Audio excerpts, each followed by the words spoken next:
This is Brew City Lounge. Answers back. His first bucket of the fourth quarter. And now with 36 for the game. Yelich sends this one out to center. Bader racing back. He looks up and it is gone. Christian Yelich goes deep. This podcast is for the number one Bucks fans and Brewers fans in the world, and is part of the Lounge Room Network. Fielder launches. Prince Fielder. Ball game. Giannis got the rebound. Good and one. Wow, he's so strong. Here's your host, Brandon Snide.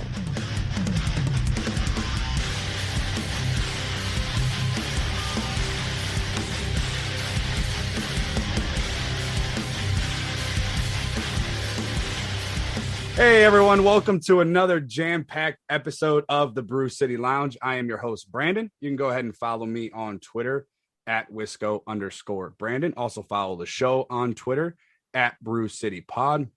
Very happy to have you tuning in, whether you guys are live on the live stream or you're checking out the show wherever you get your podcasts. It's an absolute honor to be here to talk about our favorite teams, about the Bucks and the Brewers.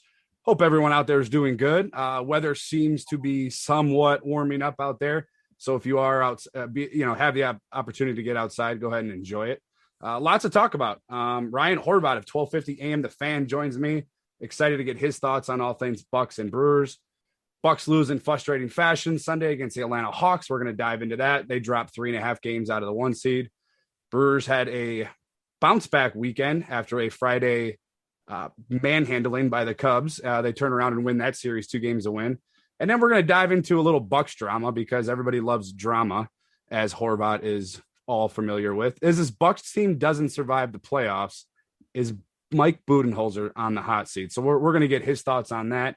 But before we dive into all of that, something that just happened today, I am happy to announce that Brew City Lounge has officially partnered up with Fanatics. We have the link posted on our Twitter and our Facebook page. Check out that link. All the hot gear, all the new stuff coming out. Check out that link. I'm super excited to get a partnership with them and look forward to working with them. But joining me now, while you guys all tuned in, I know why. It wasn't because of me. Brought to you by the folks over at One Call Technology. Give them a call at 888-585-8850 for all your business telecom needs. Ryan Horvat, 1250 AM The Fan out of Milwaukee. You can find him on Twitter at Ryan Horvat. Ryan, how's it going, man? Thanks for joining me. Thanks for having me, man. It's going pretty good. I'm excited. We got the NFL draft on Thursday. I'm super jacked for that. We got some Brewers baseball, as you mentioned, tonight. The Bucks playing the Hornets. That should be, I'll tell you this, man. So the Bucks are a weird team. They're up and down this year, right? But if they don't win this game by double digits tonight, there's a problem. Just the way that they match up with Charlotte, coming off that loss where they couldn't close. Regular season means absolutely nothing. I actually haven't even looked at the injury report because it's the NBA and it's only 3:30 p.m. and the NBA is a little bit of a joke. These final couple of weeks, especially this year, I feel like not only with COVID, but just with like injuries and not really having an off season, especially like we're seeing all these injuries pile up, man, like these serious injuries, like Jamal Murray out for the year. And it's just been getting ridiculous. But tonight's a night where coming off a loss like that, where they refuse to close out a game, they have to win this one by double digits. They need an impressive victory. Now, I don't know if they're going to get it, but that's what I expect tonight. With the Brewers, man, this lineup is it's tough to watch some nights. I'm hoping Yelich is back in the lineup very soon. Lorenzo Cain in the lineup very soon. And I really wouldn't hate adding a bat. A lot of people were talking early about like when I'd say, if this team's contending, because I do think they're going to contend, man, especially in the NL Central. I don't know if they're World Series contenders. I just got done watching that Dodgers-Padres series. Those teams look pretty damn good, and they could score a hell of it's scary. It's scary. And they won the game 8-7. But I think they need another bat, even if Yelich is healthy, if Kane is healthy. A lot of these guys, like Jace Peterson, it's a fun story, but we need some everyday players. But we'll get into that, I'm sure. And we're going to absolutely get into that. And first off, if you guys don't know who Ryan Horvat is, you should, because he'll make you a lot of money. Check him out on the Odyssey app as well. I forgot to mention that on the BetQL, the Odyssey app, formerly known as the radio.com app. He's also on 1250. a.m. I don't want to give your schedule on 1250 because I don't know the days sometimes. So, but do check him out. I do appreciate it, man. You're one of my favorite guys on the radio, and I do appreciate you taking the time out today. I know you're a busy guy, so it is greatly appreciated. Oh, thanks for having me, man. I was literally I am kind of busy nowadays. Like tomorrow, for example, I'm going to be doing the big show for Sparky. Mm-hmm. And then I'm back on BetQL Daily. So I do an hour with Bart. And then Friday I'm with Bart. But I've been kind of bouncing around. Rami was off a couple days, so I did the afternoon show.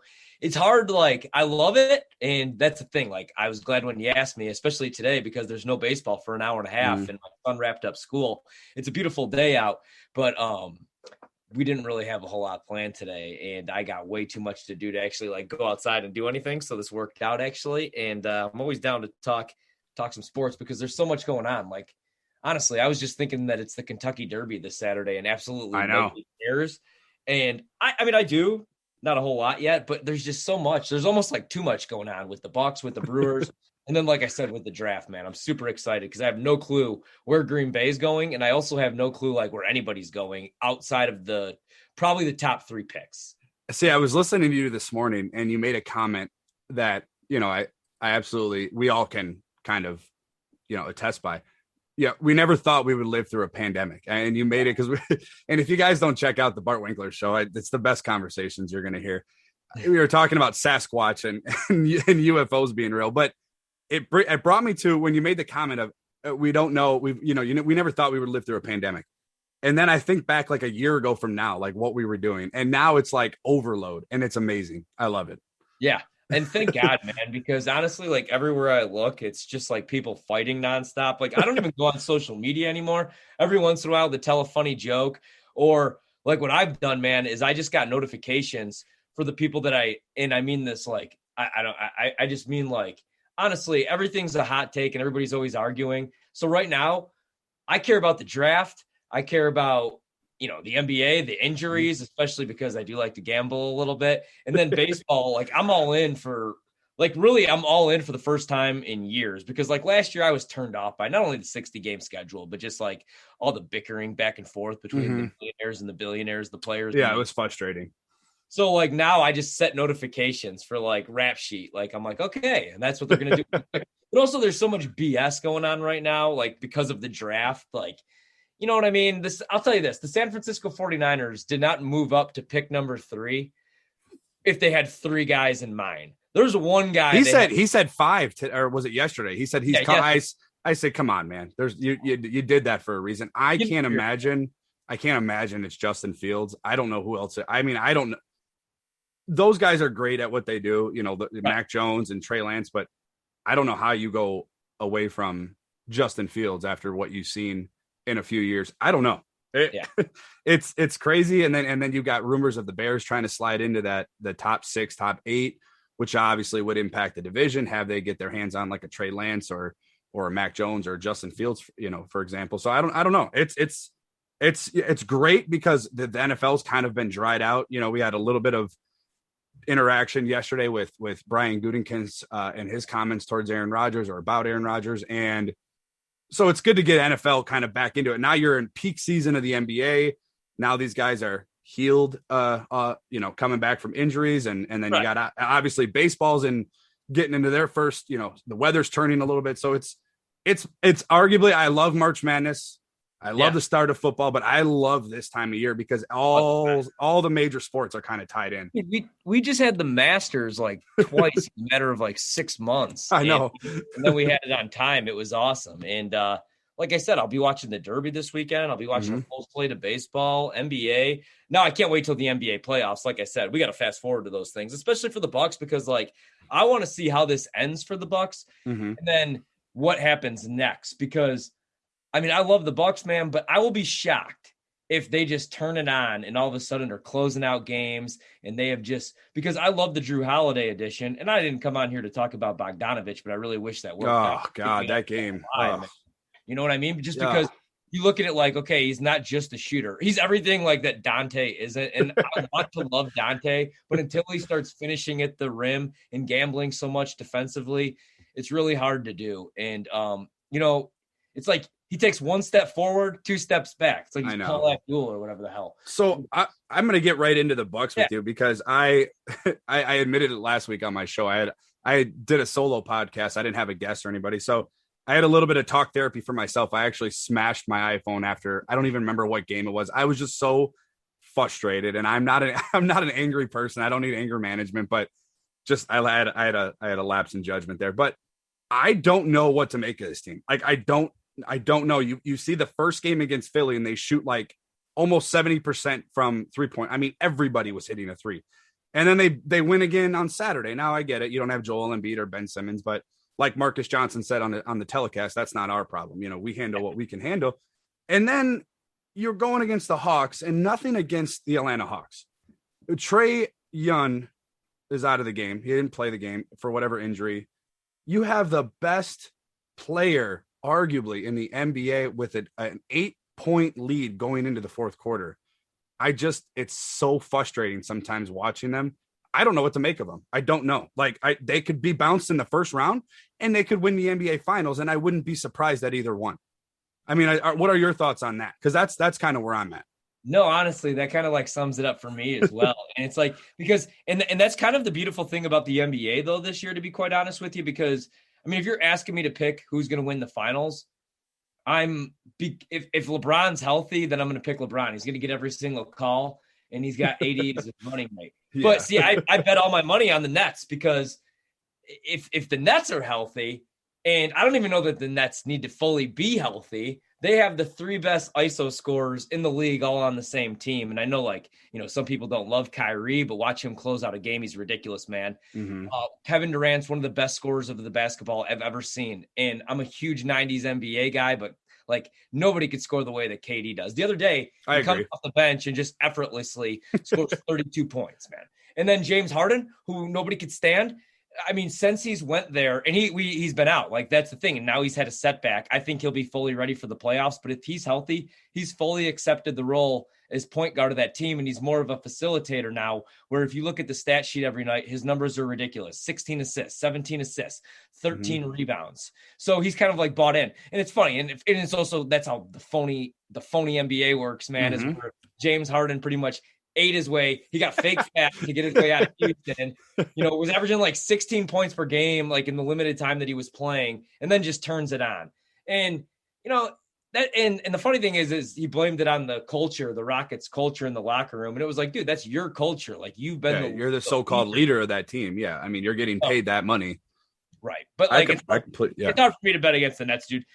So if I'm picking a champion, it's going to be, or if I'm picking a final series, it's probably going to be the Nets and it's probably going to be the Lakers. But I could also make the case for the Clippers. And I know like a lot of people are sleeping on the Clippers because you hear Paul George and you remember what he did in the bubble, but the bubble was weird for like every team wasn't built for the bubble. The Bucks clearly weren't built for the bubble.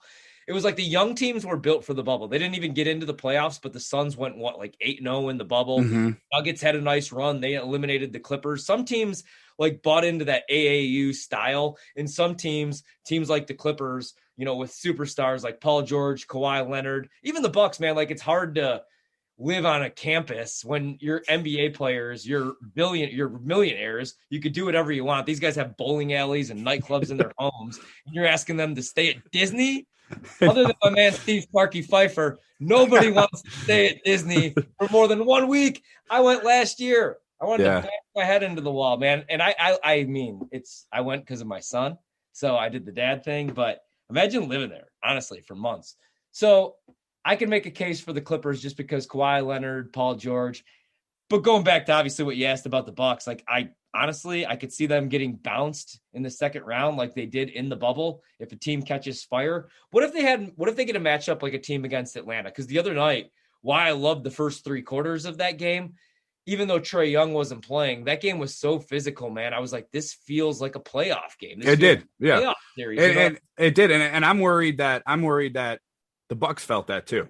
And they felt that pressure because you could feel, I mean, obviously I can't speak about playing the game, but you watching that game, you could feel the tide all of a starting to turn. Now guys are going to hit 3-pointers. I mean, that's something that you can't control, but when you leave arguably the best 3-point shooter, not arguably, I guess Steph Curry is probably the best, but Bogdan Bogdanovic is one of the best ones, and you're leaving him wide open. Like, they already leave the corner three open. And a couple shows ago, I had Sparky on, and I asked him, I said, I'm not calling for anybody's job.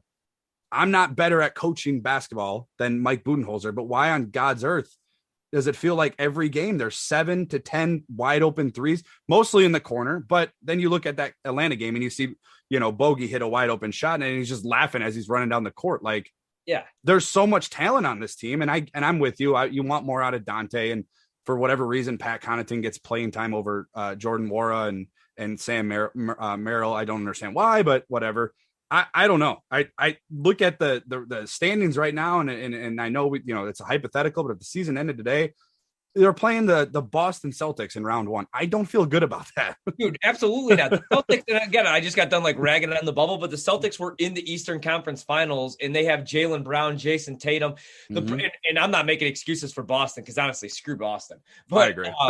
But dude, they've dealt with so many issues this year with injuries, and I feel like everybody on that team has had COVID. I feel like that's the other thing, how weird, nobody knew what the hell COVID was or how to test or do anything. So many guys, like Kevin Durant has been on the COVID list 5 times. There's no possible way Kevin Durant's had COVID 5 times, but one time Arbor did, one time his cousin's cousin did, and they were over his house. So the Celtics got hit with a bunch of that.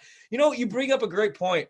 How do you not have a scouting report on Bogdanovic when you traded for the guy? I don't get it. Him wide open. And I'm with you. Budenholzer's let's be honest, man. He's a great basketball mind. He's from the Popovich tree. He knows the game.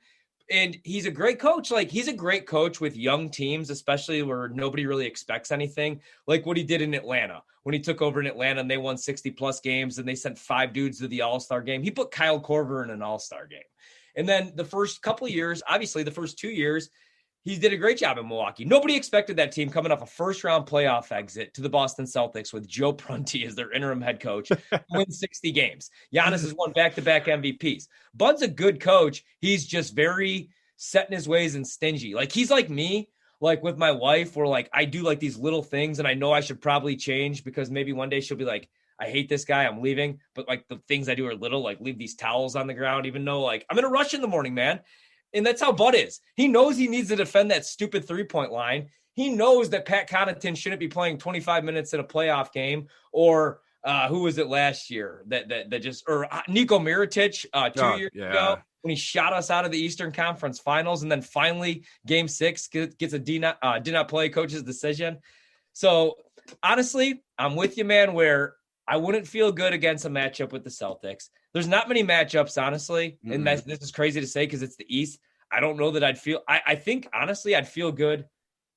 I don't want to see the Knicks. There's not a team, honestly, right now that I want to see. I mean, Miami stinks. They just lost to the Bulls last night, fully healthy. Dragic played, Butler played, Bam played. They lost to the Bulls, who don't even have Zach LaVine. He has COVID, of course. And I don't feel good against them, man. I honestly I'm with you. I'm completely with you. I look at – but yeah. Speaking of possible matchups, Miami scares me to death because, Bam, he guards and defends Giannis probably better than anybody that we've seen in the NBA so far. He just eats Bud's lunch. Yeah. And you look at it if all the stars were to align, you're talking about a Bucks run going from either playing, let's say Miami, Boston, or Atlanta in the first round. You're going to face one of those 3 teams. Yeah. And then you have a matchup with Philly or Boston in the second round, and then Philly or Boston in the Eastern Conference Finals, and then most likely LeBron James and Anthony Davis in the finals. It would probably be the hardest finals, run ever, to even get there. I just don't see it happening. I hate to say that because I'm fearful as a Milwaukee fan, and you can attest to this, that we're already set up for the failure. We're already set up for the heartbreak. But I'm just afraid that this Bucks window is closed. I think 2018, 2019, you had a 2-0 lead in the Eastern Conference Finals. Everybody knows the story. You lost that lead. And then you had the best year, the COVID year prior to COVID. And then COVID shuts it down. Yeah. And then you go to the bubble and you go into a disaster. Basically is what it was. Yeah, he sucked. And now you're thinking, okay, let's reset. New year. Fans are coming in. Now the Eastern Conference Finals the Eastern Conference is loaded. 1 through 7 can beat the Bucks at any given time. Yeah, I mean, that's what sucks, man, is like LeBron, and that was the crazy thing, like, because you finally got LeBron out of the Eastern Conference. You got him out of Miami, you got him out of Cleveland both times. You shipped him off to the West. And it was a beautiful start, too. I thought maybe, like, I should have known better. I knew eventually LeBron was going to recruit, but as a LeBron hater, I honestly, and goes back to because, like, one of my favorite teams ever was those Derrick Rose Bulls teams, and they had to run into stupid LeBron and Bosh and Wade. They bought their championships. But honestly, I can't stand LeBron ever since he left Cleveland the first time. But I thought finally, like that first year in LA where all the young guys hated him and then he traded them all. And look who he dude, look at who the Lakers had. Look what Julius Randle's doing this year. Yeah. Look what Brandon Ingram's doing. Yeah. He's a player. I like Lonzo Ball, and LeBron just ships them all off. Gets AD, rightfully so. That was the way to go. He's a probably top 4, top 5 player in the league. He's always injured, but still, when he's healthy and when he's right, he's one of the best. Agreed. And I thought, man, here we go. Like, LeBron's finally done. This is over. And even if he does form a super team like he always does, they're in the West. So this is the Bucks run. And then fast forward to this year, James Harden in the East, Kyrie in the East, KD in the East. Yep. So the road doesn't get any easier. But, like, I can make the case for the Bucks. You just, like you said it a couple minutes ago, I don't care that Embiid didn't play in the second game of the back-to-back. All right? Because look what happened when he did play. I know Ben Simmons wasn't out there. I think Ben Simmons is the most overrated player in the NBA. I would completely sign off in agreement with that. Great defensive player, honestly, but his offensive game, like, and I shouldn't say he's a good player. Don't get me wrong. Ben Simmons is a very good player, but we overrate him. Him on the floor doesn't make that big of a difference. I mean, who's he guarding? Drew Middleton. He's not guarding Giannis. I promise you that. He tried before. And do you remember the rock and the baby or the I can't say it online or on air, but what Giannis was saying? Oh yeah. And then he did have the tip back dunk, and then he was about that. Yeah. That was a great game. But I just feel like in that series, we keep saying like the Bucks need to prove something in the playoffs. You know who else needs to prove something to me is Philadelphia, because the last time they had a team that was good enough, they had Jimmy Butler on that squad to make a finals run, and Embiid was sitting out with a tummy ache. Like, yes, he had the stomach flu, and he was sitting out. So and again, like, Tobias is kind of Middleton. So if you play them in a playoff series, it's going to come down to which one of those two is going to score 25 a game, 24, 25. For the Bucks I can make the case for the Bucks, honestly, to win the finals, because I do believe that they're good enough. They need to shorten up their rotation. No Connaughton on the floor in the fourth quarter. But man, I say that, but like, do you want Dante on the floor? But like with the Connaughton thing, and I'm completely with you. I mean, I'll give credit where credit's due. He's been shooting for the most part of the year over 40% from 3-point range.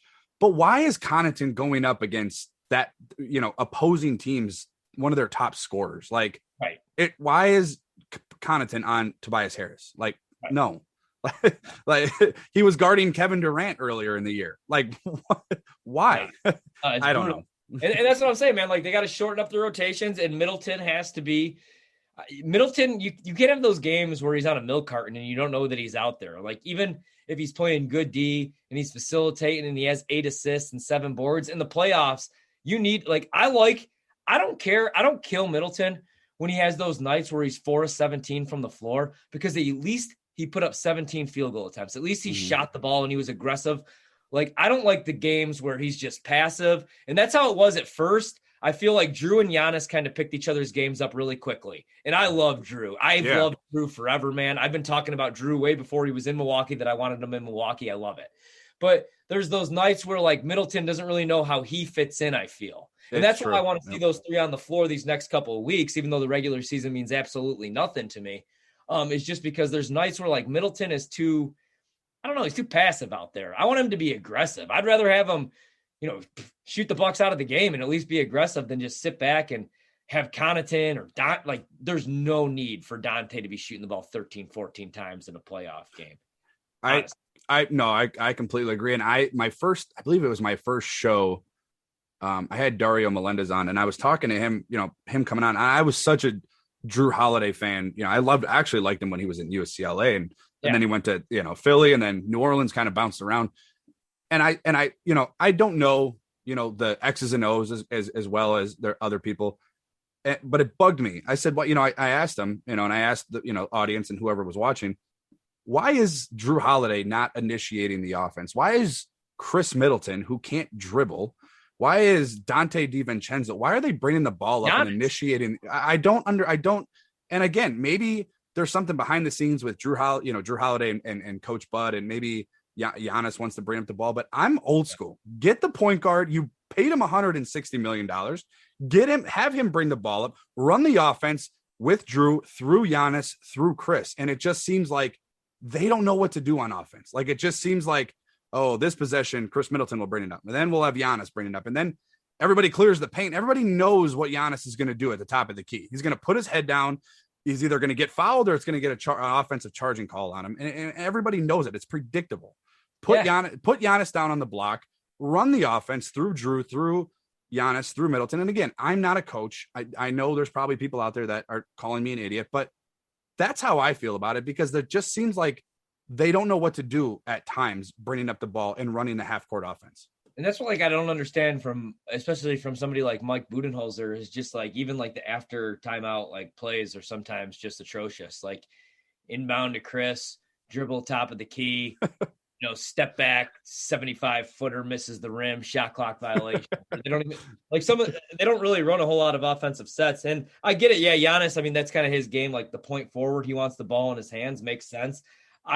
Honestly, that's why when everybody was like talking about Giannis needs to develop a jumper, like, yeah, I agree. I would rather Giannis hit 75% of his free throws in the playoffs than Giannis be a 45% three-point shooter. He's not going to be Steph Curry is what I'm saying, Like, I'd rather Giannis put together maybe a few more back to the basket or even face to the basket post moves, because he is 7 foot tall. Mm-hmm.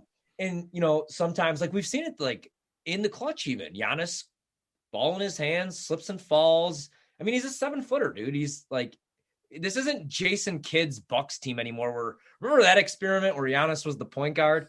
You have Drew Holiday, like you said. And that's I don't get it. Yeah. I was talking about this. I texted Bart last night and I said, I was wrong. And I'll admit that, because I love Chris Paul and I loved him in OKC last year. And I was like, damn, this is a very good version of Chris Paul. I didn't expect OKC to be this good. I figured he'd get bought out and be on a contender. I figured he'd find his way to LeBron, and instead he stuck it out with OKC.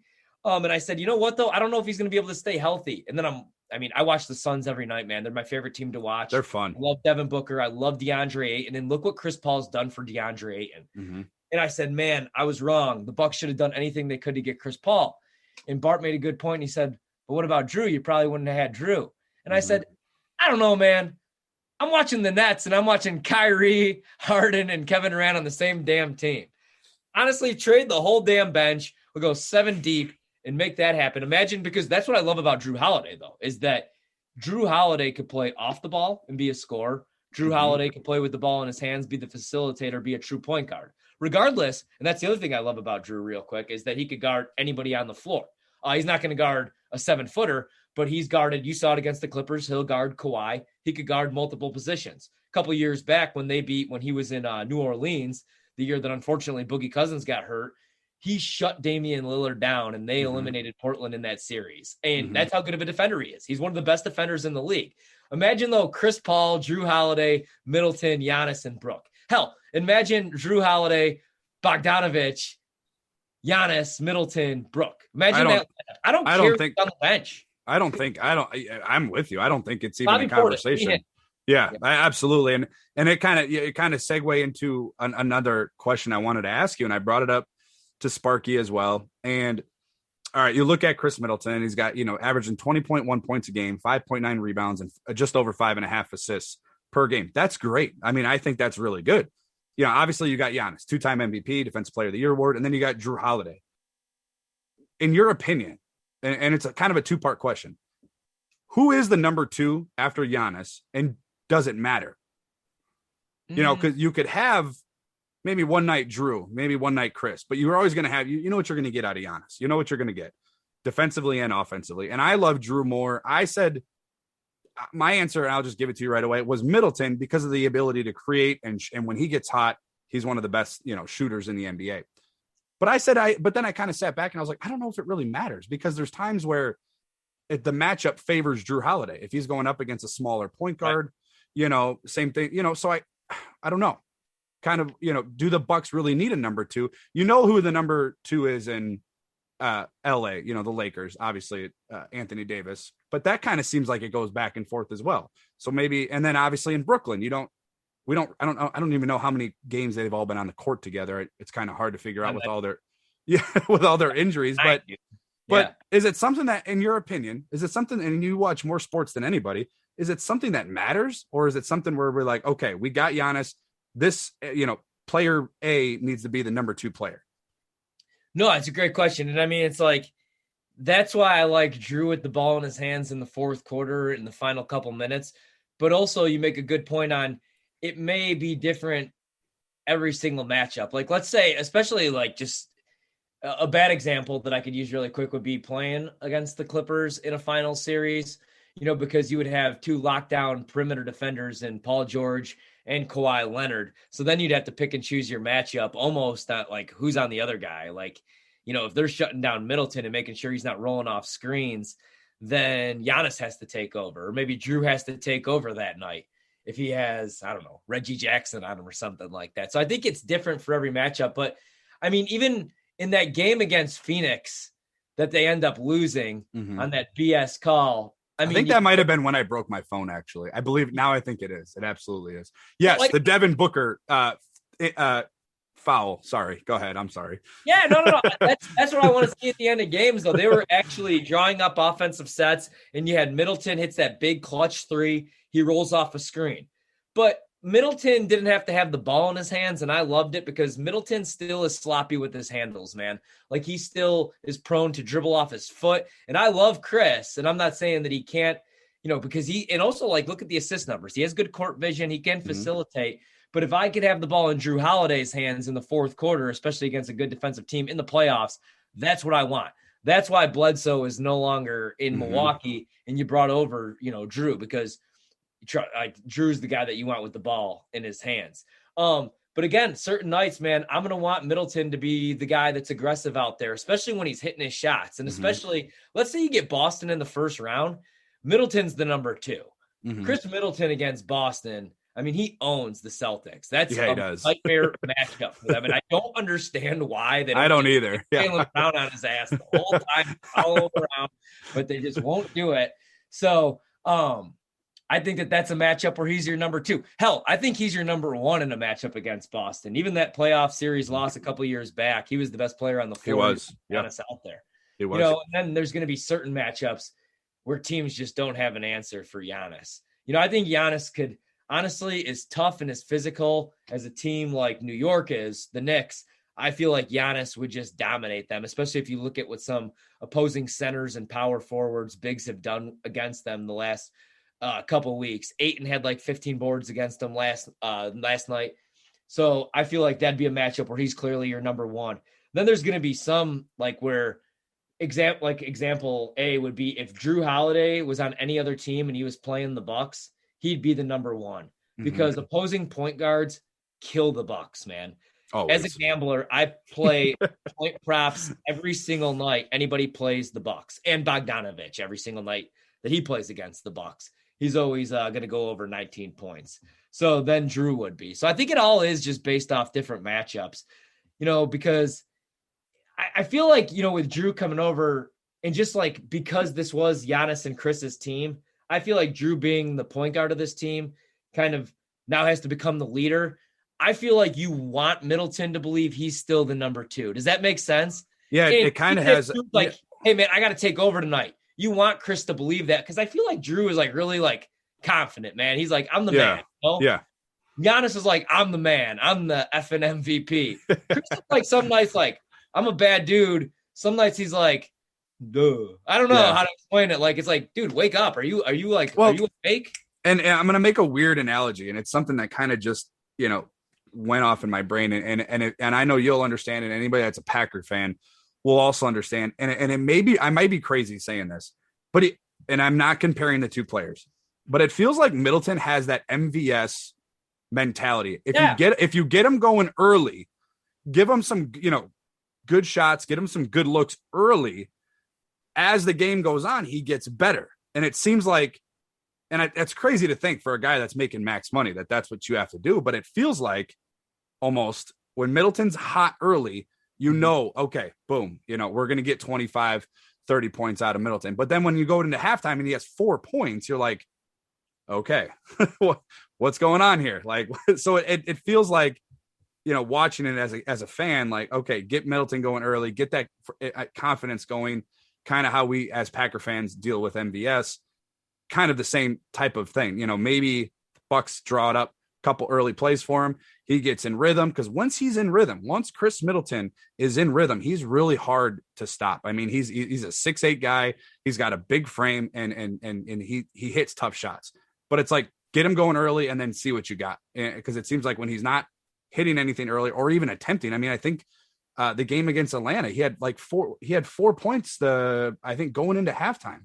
I mean, it was something like that. I could be wrong off the top of my head, but and then he had 4 points against Philly on that Saturday game at the end of the game. Maybe that's where I'm getting it confused with, but yeah, I don't know. Is that crazy to think like this guy needs his confidence boosted, you know, early in the game to make it last the whole game?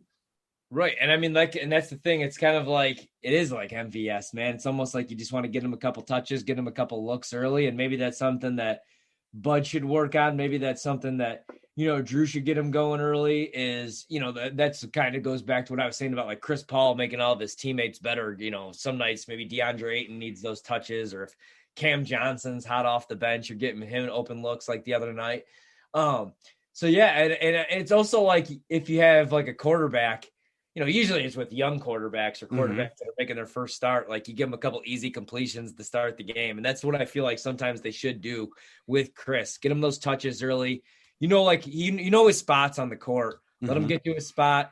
And you can always tell, though, like Middleton. Now, some nights you're right. Like, some nights he's very, like, he's just very passive. And he's got like 4 points at half. And then all of a sudden in the second half, he takes over. But you could tell when he's going to have a rough night. You can. You know?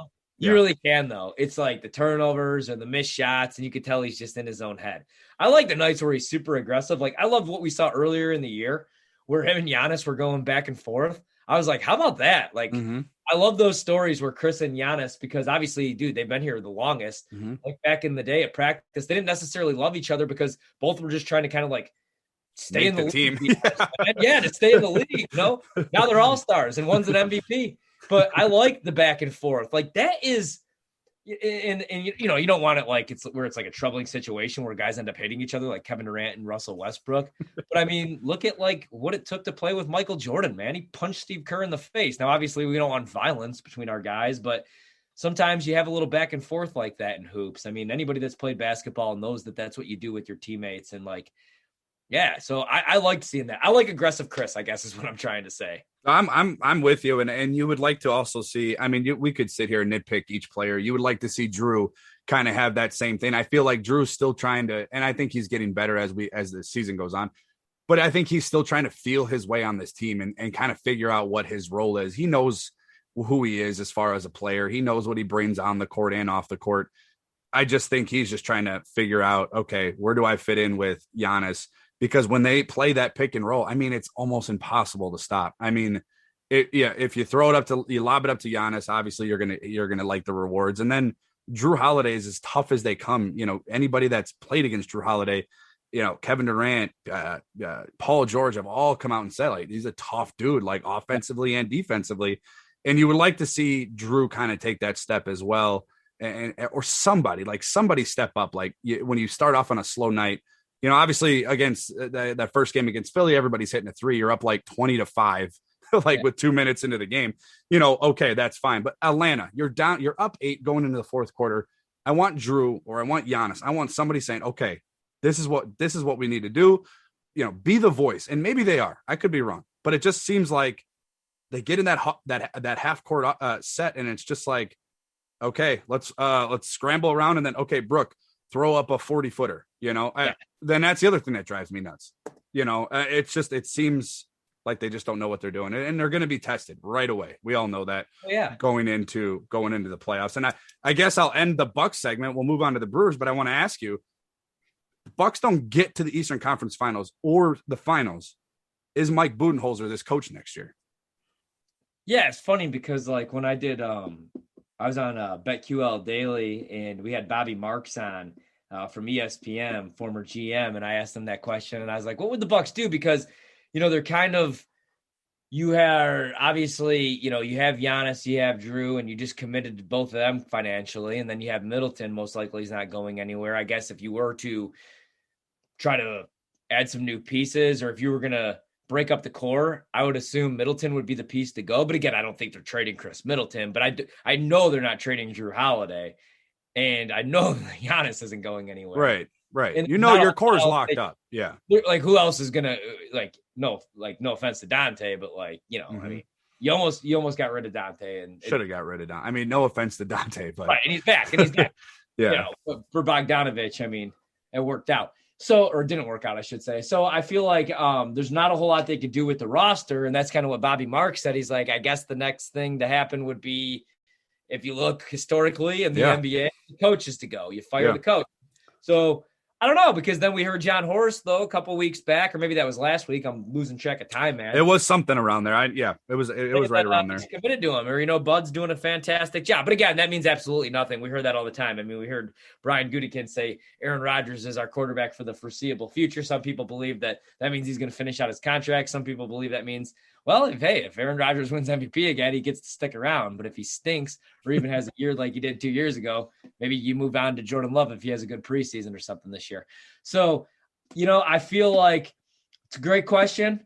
I would assume Bud would maybe be gone if he didn't at least get to the Eastern Conference Finals. I think the Eastern Conference Finals would save his job, especially if you get eliminated by the Nets, man, because then it's kind of like, the hell are you supposed to do? It was expected, yeah. If they're healthy, then I feel like that'd be the case. You'd bring Bud back. And the other thing, you have to look at who's available. Is Brad Stevens going to be back in Boston? Most likely, because he turned down $1 billion from Indiana. So you'd have to look at maybe who's available, who you'd want to move on to, because that's the thing. I know that sometimes we get frustrated with Bud, but I don't know who's out there that's better than Bud, and that's what I said too. I said, I, because I'm kind of in the same boat. I'm kind of half and half. Well, the immediate answer should be, yeah, this is one of your best teams, 1 through 8 that you have on paper, at least. But then it's like, okay, you let Bud go, and then, he's a proven coach. He's got, he's 153 and 62 in the regular season. Right. I mean, he wins. Where do you go from there? It's kind of hard to sell the fan base and maybe even the players on firing him and picking up somebody that's unproven or doesn't have a very good record. So it's going to be interesting. I hope that we're all sitting here and talking about an extension with Bud because they're in the finals or something. That would be ideal. But moving on to the Brewers, frustrating game last night. I was so excited. I went to the game last night. I was hoping to see some history, and then I ended up leaving in the 8th inning. So kind of turned the tide a little bit. But you look at the Brewers team, and I want to kind of get a little bit of your thoughts around this team. You look at the team in itself. They're 13-9. They're on top of the NL Central. Way too early to look at standings, but you know how it goes. We have to look at it. And the story of the team so far has been injuries, being able to overcome injuries. I had Tim Dillard, former Brewer, and Vinny Rottino on last week, and I asked them, describe the Brewers in one word, and their answers actually were depth. David Stearns went out and, while we're all sitting here crying about not picking up Trevor Bauer or something, I mean, he's picking up guys off the street, and we're looking at him like, who's Billy McKinney? Who's Tyrone Taylor?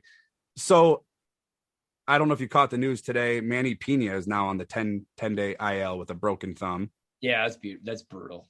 So you look at Yelich. I was on last night with Tim Allen on the post game show, kind of talking about where this team goes forward. But real quick, just out of the gates, what are some of your thoughts overall about the Brewers? Maybe something that has surprised you. Maybe there's something that's upsetting, frustrating.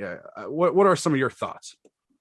Yeah, I mean, I think especially for what they've had to deal with, injury wise, this Yelich thing is pretty concerning. Glad that they didn't find anything serious, but still it's a back issue. Mm-hmm. It's like when your big man, when your 7-footer in the NBA has foot issues or has plantar fasciitis, it's something you worry about. A back issue in any sport is a little concerning. I just don't want that to be something that pops up, especially when Ryan Braun is now gone And you just remember like those final couple of years where it was always like something lingering like that. So you just worry a little bit. And especially when we're already worrying about Lorenzo Cain and not really fully expecting him to be out there a whole lot this year. So the injuries are a little concerning, but the pitching has just been so damn good. I mean, Corbin Burnes, he took the loss last night and he proved that he was human and gave up a couple runs, but the start that he's off to is ridiculous. In fact, in his next start, 3 strikeouts, no walks. He's done something that nobody's done since the 1800s, the early 1900s. So that's pretty ridiculous, man. Brandon Woodruff's been equally as good and will continue to get better. And then, Freddie's been pretty solid, obviously. And that's the thing, like with Freddie, I feel like you'll always get those inconsistent performances. You're going to get this 10 strikeout games. You're going to get the 3 hitters where he goes 7 innings. And then you're going to get the games where he gives up some hits, he gives up some walks, and some teams do get a hold of his fastball and knock it out of the park. And I just feel like that's Major League Baseball right there. Adrian Hauser's been pretty solid. We'll see what he's able to do tonight against Miami. Miami's kind of, I know that the record isn't great, but they're kind of a sneaky team, man. They're they stingy. Went to postseason last year, and they beat the Cubs in a first-round playoff series.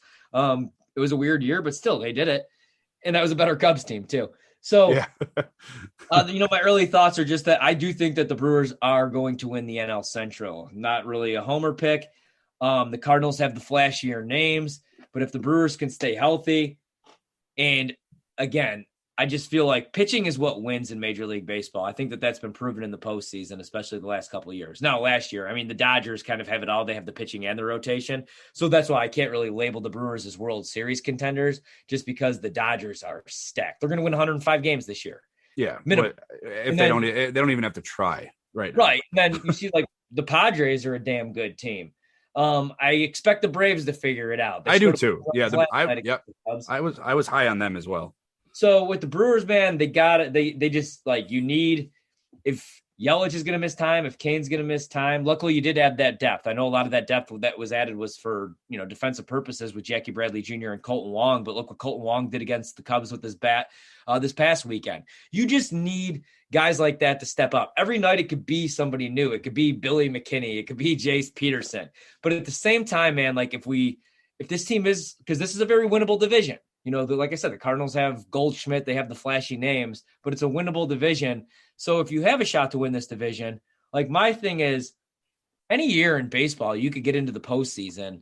Anything could happen, especially if you have Brandon Woodruff, Corbin Burnes on top of your rotation. So if this team is hanging around all year, finding ways to win, taking series from the Cubs, sweeping the Padres, nobody expected that. And there's a bat available because there's going to be some bats available. I think you got to pull the trigger, man. And if you got to get rid of some prospects, whatever you got to get rid of, like I say that, but at the same time, okay, let's go back to a couple of years back. They go to Game 7 of the NLCS.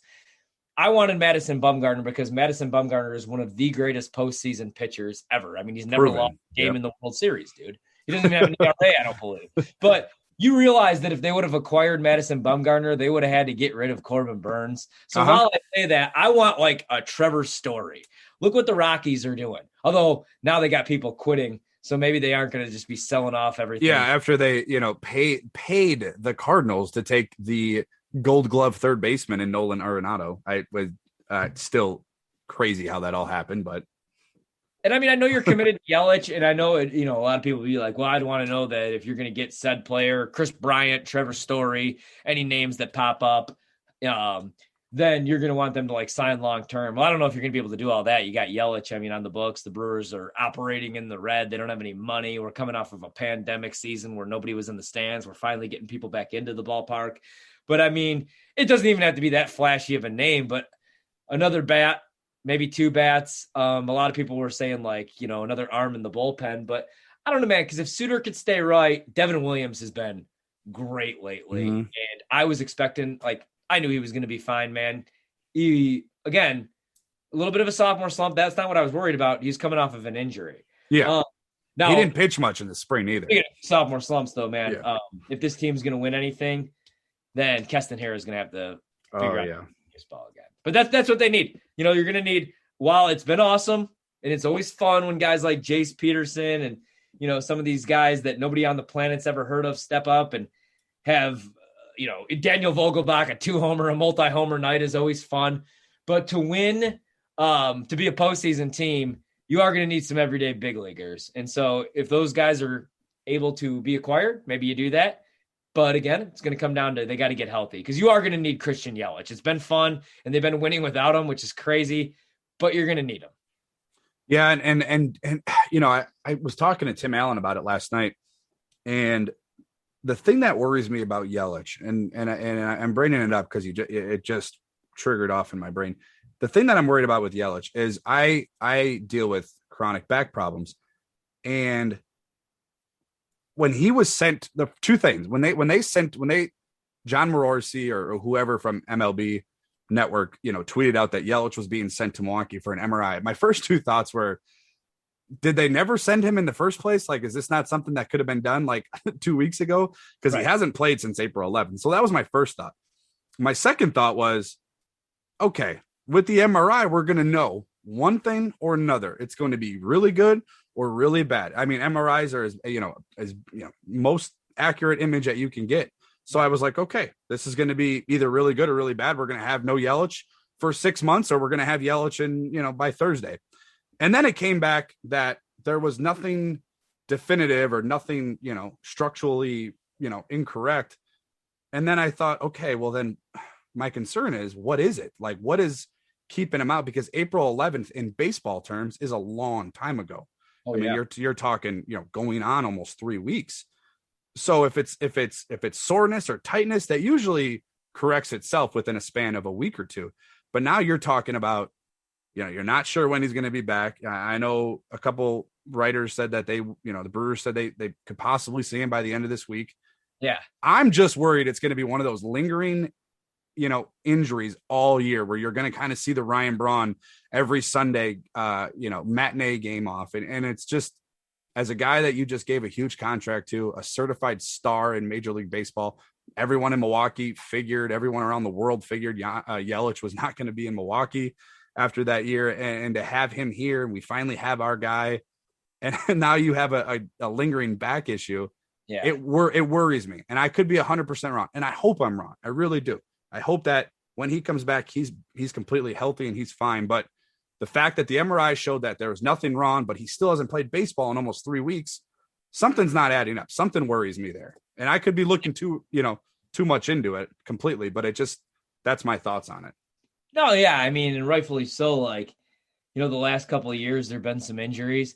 And the thing with the back, man, as you just said, is it could be, if it's something that's lingering, like that could last all season long. And also, also the way that they said, like, well, it showed nothing seriously wrong. Like, well, what is wrong? Is it just like, does he got a sore? I don't know. It doesn't really make a whole lot. It doesn't make sense. Yeah. There's something not adding up. Learning for sure. Yeah. Especially when you just committed to him for the next 20 plus years. I would do that deal all over again. You have to, especially if you are a franchise like the Brewers, where it's pretty hard to get guys like Christian Yelich, especially guys that, are former MVPs and should be in the conversation every year when healthy. But with Yelich, yeah, man, the injuries are starting to scare me a little bit. And especially when it is a back issue, just because with how many guys have we seen, like, it's like little nagging issues, but it's like an elbow, it's a knee, and then it's a back. And I mean, Braun's a great example now, obviously Braun, those issues, those came a little bit later. So with Yelich, I worry just because he's younger, like with Braun, it made sense, man. You're playing 162 games. Braun came into the league when guys actually played 162 games.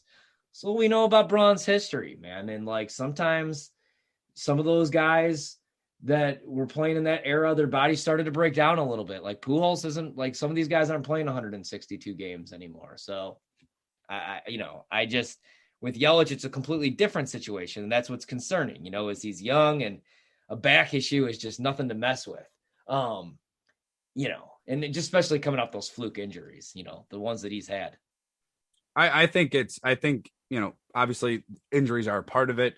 You applaud David Stearns for, not thinking that half your team would be out in April, but applauding him for putting out a roster that, kind of didn't skip a beat. I mean, you see them take a butt whoop in Chicago. I mean, again, another injury. Brett Anderson goes out.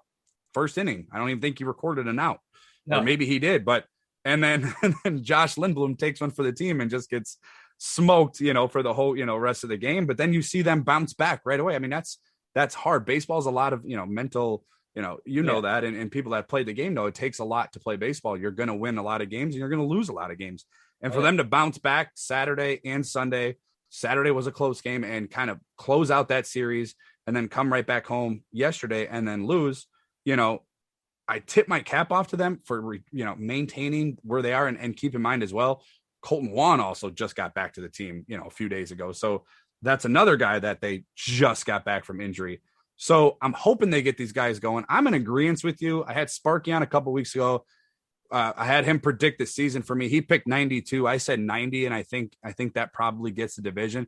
You can kind of see early on where they stand in the division. I mean, if you would have told me at the start of the year that you're going to have 9 games against Chicago and you're going to win 6 of them before May, I'd be like, sign me up. Where's the dotted line, and then you're going to win at St. Louis, opening up their stadium for the 2021 season.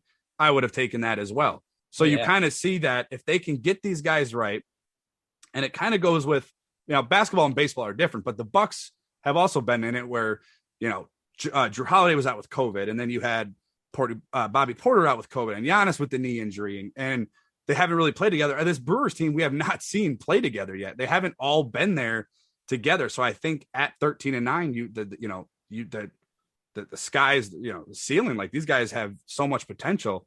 I just think they got to put it all together and get on the field. I mean, obviously that goes without saying, but you hope that soon enough. And hopefully eventually, I mean, we're not even out of the first month of the season and we're already dealing with 5 guys on the IL, 5 big names on the IL. I know. And especially with such a long season, because it's baseball, man, like there's 162 games. And like you just said, like they just need to get this team on the field really then. Because, I mean, I'm talking about maybe potential bats at the lineup or potential arms at the deadline, like to maybe trade for. But the thing is until you get everybody on the field together, you really can't evaluate what you do have. It's funny because I remember everybody knocking the JBJ pickup, Jackie Bradley Jr. because they were like, well, what about Lorenzo Cain? How many dudes do you really need in the outfield? And I remember that. Yeah. Like, well, I mean, Lorenzo Cain isn't getting any younger. I love the way he plays the game. How many times have we seen him go into the wall, man? I mean, he should win a Gold Glove every year. Don't even get me started on that, though. The fact that he only has one is a damn shame. I had to research that last year when he finally went, or not last year, but when he won it. I said, "There's no way this guy's never had a Gold Glove." Yeah, that's crazy to me. Yeah, you're right. And that's why, man, because even though he was on a World Series team with the Royals, just shows where baseball's attention is. It definitely isn't in Kansas City or in Milwaukee. So that is ridiculous. But so I love the depth, man. But again, you got to get everybody on the field. And the most important piece is the former MVP in Yelich. The beautiful thing about baseball is you could win without your MVP. Like, did you see what the Lakers were doing without Anthony Davis and LeBron on the floor? Get smoked every night. In baseball, you could survive, man. The Cardinals went to a World Series the year after they traded Albert Pujols. I always, when I talk about that, say the Cardinals won one the year after. No, they went. I think they lose that series. Don't you feel like baseball, like just because once your team's eliminated, like, I don't know about you, I just rarely care about the World Series anymore. The older the less I care. I let it go. I let football. Yeah, I let baseball go, and I'm not. I let kind of baseball go. I watch basketball, and I'm going to come off as a hater, and that's okay because I root hard against LeBron James. I just don't like. I don't like him on the court. The things that he does and cries about and flops, and that's a whole nother argument. So basketball, I'm glued to. The Super Bowl always just hurts me because we watch, this, and we lose the 2 weeks before. We lose the game before the Super Bowl. So it's like you watch the Super Bowl and that wound is still fresh. So and everybody watches the Super Bowl. So I tune into the Super Bowl, but baseball, I do kind of lose a little bit of interest in, unless there's, unless it's going into like a game 7, I guess. Yeah. But I still pay attention, man. Like I watch, but it's just like 5 years later, I'm like, I won a bunch of money because the Nationals won the World Series, and I made a stupid bet when they were in the third worst team in the NL, and I was like, oh man, pitching, they're gonna figure it out. And I still don't remember anything from that series. And I won like $1,800 from it. And I still can tell you one thing that happened in it, except for Juan Soto was a damn superstar. Yeah. And the pitching was amazing. Scherzer was great. Well, that one was crazy. I was on Locker Room. I was on somebody's podcast, and we were talking about who's going to win the World Series, and I said honestly, 2019, the Washington Nationals were like 5 outs away from being eliminated by the Brewers. Yeah, that was when Josh Hader couldn't find the zone. It's when Trent Grisham bobbled the ball. I said, it's weird, but like baseball is just weird. Like sometimes the best team, I mean, for God's sakes, the Dodgers should probably have like 4 World Series by now. No, seriously, the best team doesn't always win the World Series, man. It's the hottest team, and who has the best pitching, and whoever's get hot at the right time. Hell, in 2016, I mean, the Cubs were the best team all year, but I mean, dude, that series, the Indians had a 3-1 lead. Just think about it like that. The Indians still don't have a World Series. They blew a 3-1 lead. Nobody ever talks about that. That was a horrible year for me because I hate Chicago. Everybody that follows me on Twitter or on Facebook knows I hate Chicago. And so that was tough for me. And then everybody knows that I don't like LeBron James. And that was the same year that LeBron came back from 3-1 as well against Steph Curry and the Warriors. So that was a rough year for me. I was not fun. But a couple things before I let you go here. And again, I appreciate your time. Sure. I don't know if you caught the news kind of circulated on Twitter, the Pioneer League. Did you see what they're doing with the extra innings? What are your thoughts on that? First off, it's probably never going to make it to Major League Baseball, but how cool would that be?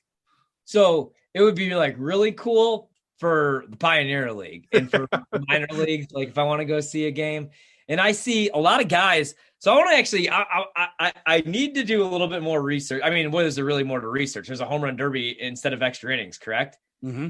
Yeah. That's pretty much the whole That's it. of it all. Yeah. So, I don't think I'd like it, but what's weird is a lot of guys like diehard baseball guys. I still follow a lot of guys from a couple other jobs that I've had before I got to Milwaukee, and everywhere else I was surrounded by diehard baseball guys, which is crazy because like my past jobs, I was in Iowa and they don't have a baseball team, like a pro team. They got the Iowa Cubs in Des Moines, and then they have Twins fans, Cardinal fans, and then there's some Cub fans. Now that WGN is taking away broadcasting rights for the Cubs, I'm sure they probably have no fans even in Iowa. So it's crazy, but like everybody is like a baseball purist, loves the game. And I would get in these like heated arguments about like the steroid era, which I loved, of course. And it brought baseball back. Yeah, I'm kidding. And so like I saw them all tweeting like, I love this. Let's get this done. And I'm thinking, really, these guys would take this? Because I actually kind of like the new extra inning rule. Now, maybe like for like, no. In the minors, it would be cool to go to a game and check that out. I don't think I'd be for it, man. I realize more and more I'm like a get off my lawn guy, though. I'm with you, though. I hate the 17-game schedule in the NFL. Oh my God, that's we were talking about that on the Titletown Lounge, and I know you've been on there before. We were getting into that too, and I'm old school. I didn't even like what they did with the playoff format. Like the number 1 seed's the only seed that gets a bye, and they added the extra playoff game. It's just like that. Look, and I know we're getting way off topic, but the NFL is like the NFL is king, like, and it's been king. Like, leave it alone. Like, it's working out perfectly. And now I hate the 17th game schedule a little extra because now we're at Kansas City. Like, of course, out of all places, that's where we play the 17th game. You know what's funny about that game, dude? Real quick, because I don't want to get off. Like, is that it's going to be week 17.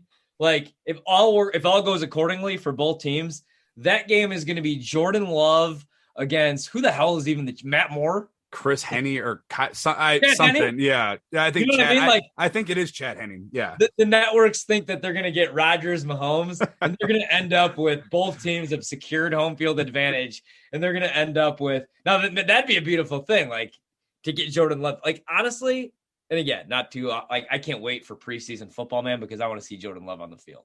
I think we're, as you know, most people that listen to this podcast are Packer fans as well. And yeah, exactly. You can catch us on the Titletown Lounge every Sunday. Yeah, I'm with you. I think we just don't really know yet. I mean, I know I'm with you and Bart with the draft pick. I didn't like it at all. My crush was Justin Jefferson, And then I had about 6 other crushes after that I would have been fine with.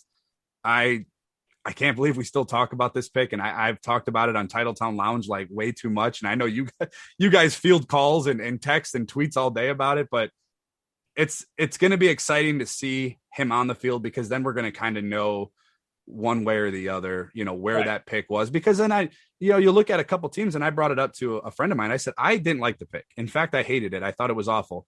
But how many teams right now would love Jordan Love? How many teams out there would be like, man, I wish we had like a potential starter, prospect per se at the quarterback position. Look at what New Orleans with their quarterback situation. Drew Brees is gone. Denver with Drew Lock's not the answer, even though Green Bay wanted Drew Lock. Chicago's always in the market for a quarterback. So I guess we'll see. I mean, I don't know. Packers it seems like there's always drama in 1265 lately. So it's going to be, it's just annoying, because every offseason, you're going to turn on Fox Sports 1 and you're going to hear Skip Bayless talking about how much the Packers hate Aaron Rodgers and how much, it's annoying as a Packer fan. And we just took another heartbreaking loss. And the last thing we want to hear about is the greatest quarterback ever and him not getting extended or reworked or whatever the case is. So it's absolutely frustrating. What I know we can agree on is that we need a championship in Milwaukee. Who wins it first? Before I let you go, who wins it first, Bucks or Brewers? Ooh, I don't get the Packers, damn it. Honestly, I got to go. Okay, so, man, that's tough. I'll go Bucks still. I still think that the Bucks – I don't want to see that – like, the championship window isn't closed because you have Giannis, you have Drew. You might just need to retool a little bit.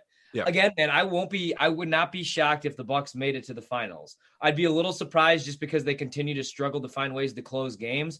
But I like Brooklyn. What if, I don't root for injuries, but KD struggles to stay on the floor as of late. Kyrie has always struggled to stay on the floor. I think Kyrie is really important for the Nets to advance. And then Harden just had another setback. Like, when's he even coming back? Philly's proved as much as the Bucks have. In fact, when's the last time Philly's been to the Eastern Conference Finals? So I'll go with the Bucks. Okay. I can live with that. Ladies and gentlemen, he is Ryan Horvat. Again, find him on Twitter at Ryan Horvat. Find him on your radio stations on 1250 AM The Fan out of Milwaukee. Find him on the Odyssey app on BetQL. I promise you, if you are a gambler, there's no gambling in Wisconsin. Wink, wink. So please follow him on Twitter. He is the money man, the calling the Aaron Rodgers MVP last year. I mean, put it in history books, put it in a museum. That was phenomenal. I remember when you announced it, and I'm like, ooh, I don't know. We'll see. That was a good call. Ryan, I appreciate it, man. Maybe in the playoffs with the Bucks, I can get you back on and we can talk some more. Anytime. I appreciate it, man. And thank you. And have a great evening. And are you guys, real quick, are you guys doing a draft show this year? So we don't get it this year. Ellerson and Steve Sparky Pfeiffer get it. Okay. It'll be nice though. I'll actually get to this. You'll be able to enjoy it. 5 years. I'll be able to watch the draft with the sound on. Yeah. And nobody tipping the picks for me. So I love it, man. Cool. Well, I appreciate your time, man. He is Ryan Horvat. Ryan, thank you, brother. I will talk to you soon. Take care, man. Much appreciated. Have a good one. That was Ryan Horvat. He drops off, but that's okay. We got a couple more minutes here before we wrap up the show. I just want to give a shout out to Ryan Horvat. Appreciate him coming on, talking about Bucks and the Brewers and seeing where these teams potentially go. Keep in mind the Bucks do tip off tonight. I believe it's 6 or 6:30 against Charlotte, and the Brewers' first pitch, I believe, is at 6:40 as well. So that'll be interesting to see how the Brewers bounce back, and hopefully they get some guys back. Again, I know you heard me talk about it with Ryan Horvat. Manny Pena is on the IL. Apparently it was a broken thumb last night. I think it happened late too in the game, if I'm not mistaken. I was at AmFam Field last night. And before I end the show, I just wanted to talk about that.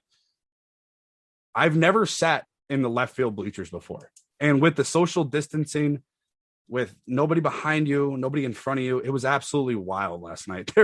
We were 2 sections over, and you could feel your seat vibrating from guys were just pounding on it. Of course, everybody's drinking. It's just great to be back in the ballpark. It's just the atmosphere is there. You're sitting there watching a game. You're listening to Jeff Levering on the radio or Bob Uecker, and it's just great to be back. Real quick for a special announcement for the show. if you are going to the game on May 15th, it's a Saturday. It's a Saturday night game. Brew City Lounge will be doing a live pregame show from the parking lot of AmFam Field. Once I get the details on where we're going to be located, where we're going to be setting up, please stop by, drop by. You want to come on the show, you want to talk about the Brewers, have a drink with us. It's going to be a lot of fun. The president of the network, of the Lounge Room Network, Juan, is going to be there. The vice president of the network, Rhino, is going to be there. You guys know Rhino from Titletown Lounge. He's going to be there. So we're looking forward to that. May 15th, mark it on your calendars. Also, Fanatics, awesome. How awesome is that to have Fanatics as a sponsor of the show? I have the link on the Facebook and the Twitter. Again, find us on Twitter at Brew City Pod. Find us on Facebook at Brew City Lounge. The link is pinned to those accounts. Click on that link. Right now, if you use the code 24SHIP, you get free shipping on any orders. Great time to order some stuff. I mean, baseball's, the Armed Forces hats are coming out.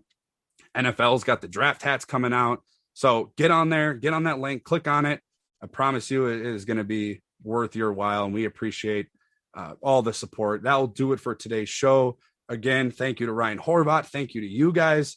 I know it's a little bit of a weird time to do a live show. I jumped on Facebook and did it. Something a little bit different. We'll kind of mix it up as the show goes on, but appreciate that support. Appreciate the comments and the interaction, and the support does not go unnoticed. I promise you guys that. So that'll do it for today's show. Don't forget to subscribe wherever you get your podcasts. We're on Apple Podcasts, Spotify, Google, Amazon. I mean, pretty much you name it. That's where we're at. But that'll do it for today's show. Again, I'm your host, Brandon. Follow me on Twitter at Wisco_Brandon. You can follow the podcast page on Twitter at Brew City Pod, and also on Facebook at Brew City Lounge. Let's go Bucks. Let's go Brewers. Let's sweep tonight. Let's have a great night. Have a good night, Milwaukee. Have a good night, Wisconsin. I will see you guys soon. Have a good one. See you.